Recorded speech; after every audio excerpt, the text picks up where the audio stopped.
G'day, I'm Davidji, Sheshnag Yoga Centre. What on earth is Kundalini? Sheshnag.com. This video is from the Om Davidji School of Spiritual Neuroses. I like to work out the mind myself. I like to work out myself. So, the concept or the topic came up the other day of a spiritual master and how people perceive them and then become obedient to them. My question is, what does a spiritual master look like? I have two people in my life that have never endorsed spirituality in the clinical context, but from an expressive, experiential point of view, they're more spiritual than 98% of the people that I've ever met on the spiritual path. They give freely to most people, non-judgmental, quite accepting. What's a spiritual master look like? Well, everyone reflects you, so you can learn from everyone if you're humble enough and objective enough. It's certainly not the person with a beard, wearing beads, donning orange or geru, and then presenting a facade.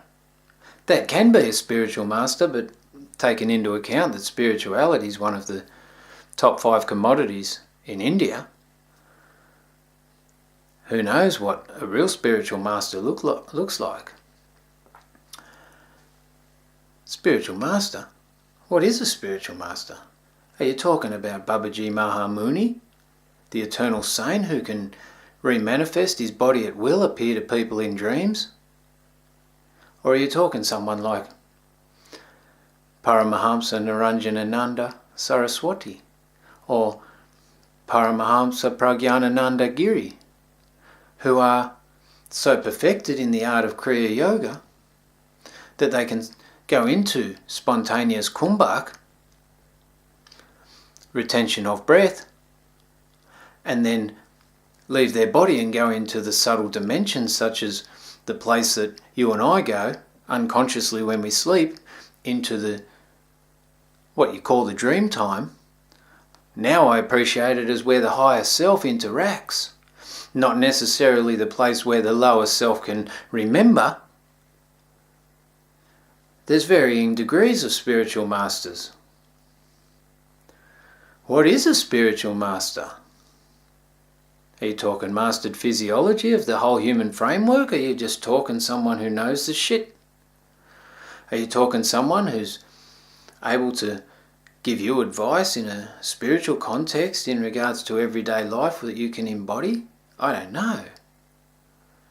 It's just a weird concept for me, because it's all to do with your value and belief system. If you form one to do with what one looks like, you're probably making shit up anyway, because anyone can be. If you read some of the stories to do with spiritual masters, mate, they've come in the form of homeless people, they've come in the form of drug dealers, and they've come in the form of businessmen.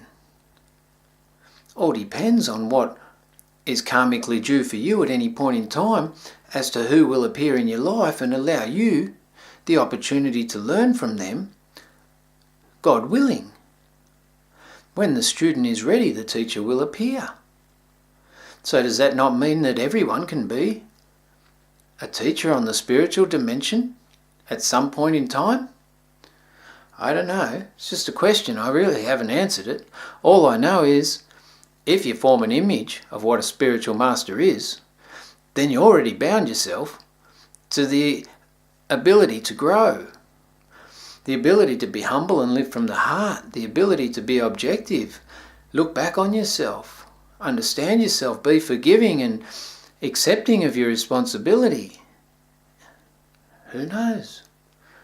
That's enough. Om Davidji, peace. Om Namah Shivaya, Hara Hara Mahadev. Sheshnag.com